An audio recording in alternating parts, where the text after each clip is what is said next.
Welcome back to Extra Medium Skills. This week is going to be the last video I get to do before the first race. First race is 7 days away, and I still don't have a belly pan. So on this week's episode, I'm going to make a belly pan from scratch that meets all of the requirements for the rule set. So what I'm starting with is nothing, and I'm using some of this aluminum strap. It's really small, just 1/2 inch and really thin. I just want to basically make an exoskeleton, or I don't know if it's exo, probably endo. I just want to make a skeleton for the belly pan, so I have some guidelines about where to lay the composites. So what I've done so far is just taking one strap, taking it at the back of the fairings, all the way under and to the other side. And I'll do this the same for the front. Hard to show you. In the front, I'll make a little V that comes down just like that, comes back up, and then I will connect them all with another set that goes all the way to the back. Now in the back, it's important that I remember to keep the back wall at least 90 degrees. It can't be laid back in any way. It needs to be 90 degrees or a greater angle this way. So I'll get to laying up this aluminum and frame this out, and then I'll put some composites over it to skin it.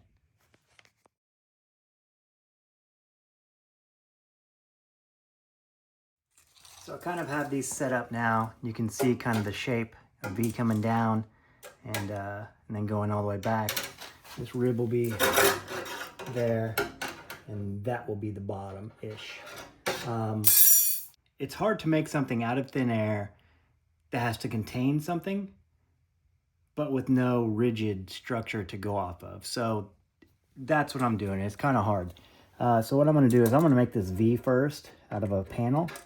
So that's 12 inches across and 12 inches up to where it breaks.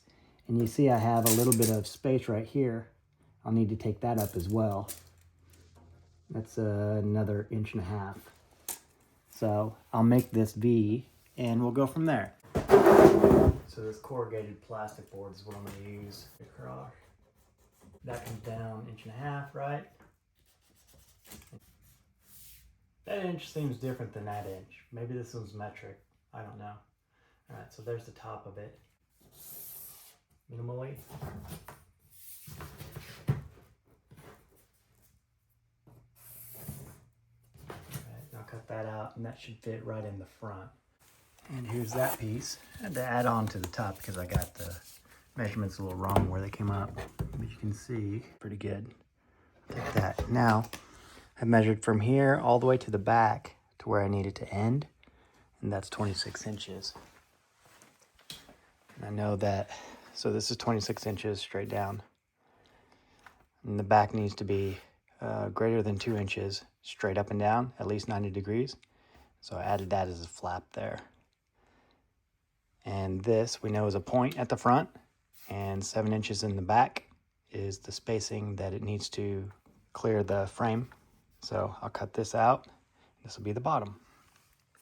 And in the back, I've made a little bit of a little hoop to go down and around where I want the bottom to be, and then come around the exhaust. And I'll secure that into some of the holes that are already in the frame there. And now that I got those parts placed, the front and the bottom placed, I went ahead and wrapped the entire thing with packing tape. So it's kind of a clear model of what it will be. And that packing tape will peel off the inside of the composites really easily. So for this part of the bike, I'm going to use a high temperature epoxy because it will be right next to the exhaust pipes. So this one's interesting because it comes out kind of a amber color. And since it is a high temperature epoxy, it has to cure at a higher temperature as well.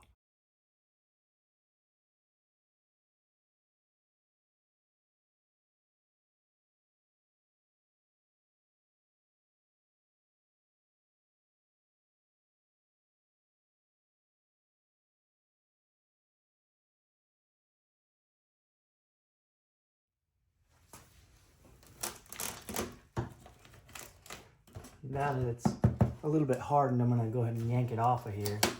Get the other side pulled off. This side should come off pretty easily as well. Since I use packing tape, I don't really have to do too much to get it to come loose. There we go. Look at that. Fantastic. All right, so it's 5 o'clock in the morning and just finished putting a coat of flat white on this belly pan. Just to get it all one color so I can kind of see where all the high and low spots are. Now before I put the belly pan on, I'm going to focus on this area right here. So this will be really close to the belly pan edge, so I'm going to wrap it with some heat wrap to keep it from making contact, keep everything nice and cool.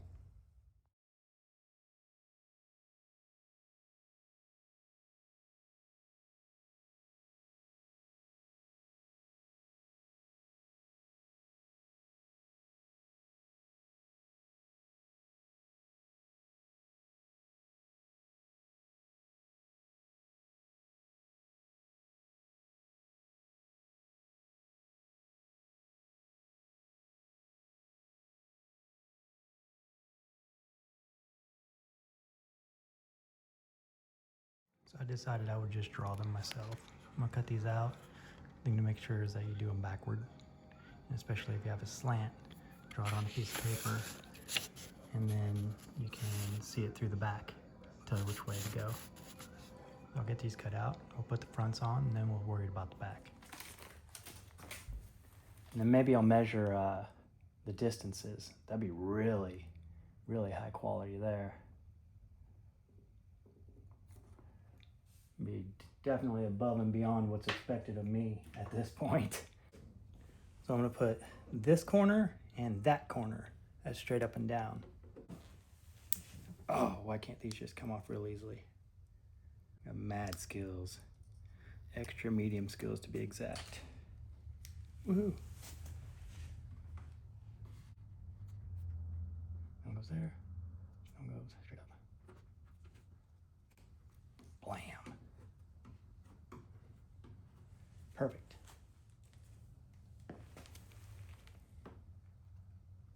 Oh, oh, oh.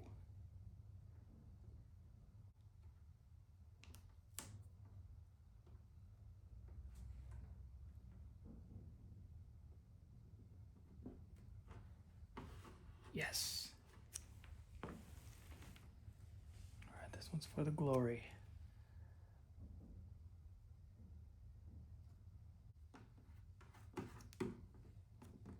Ooh, yeah, look at that. What do you know?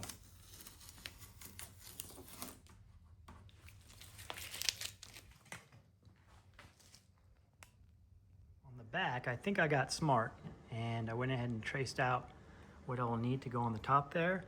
I'm gonna put my numbers on here first while it's flat. That way I can just boop, put the whole thing down all at once. There's the finished product. I think it turned out well. I need to make a rear hugger. So I have this old Ducati swing arm and wheel that has a big old fat tire on it. And this is larger than the one that I have. So I've gone ahead and sprayed some adhesive on there and on this. And I'm going to lay this plastic over top of the tire so I can use it as a... There. So now that it's covered, I can just lay the carbon over top of it and get the shape that I want. So I put down 4 layers of carbon, and as you can see, it's kind of contouring to that tire shape, which is what I want for the rear hugger. Once this dries and gets hard, then I'll take it off and just cut the shape, nice little shape out of it like that. All right, this all hardened up. I'm just gonna slide this down this way. I'm just gonna mark a line where the swing arm is. If I can lay this flat, that'd be perfect.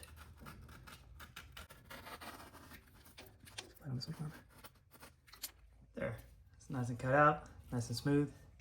Throw it on here and see what it looks like.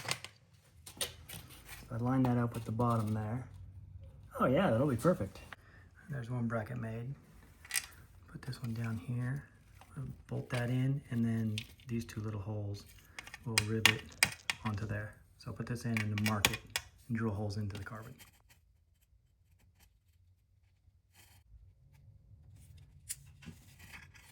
All right, so I got the bottom one in, and now I'm working on this side one.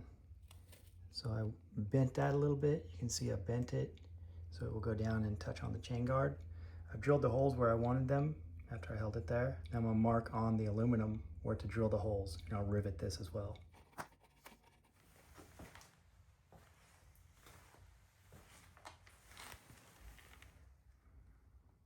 Cool.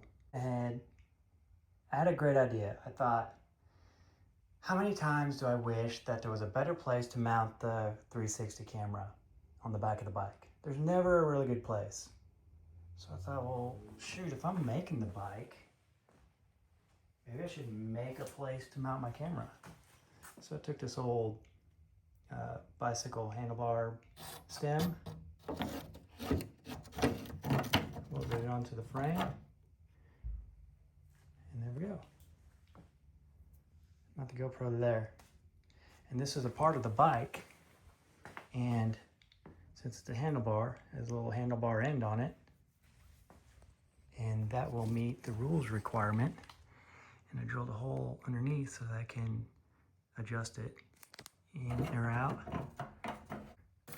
or lift it up and put it in without taking the bodywork off. So pretty stoked about this. I think this is actually a pretty good idea. All right, that's it. Now I'm gonna put it all back together.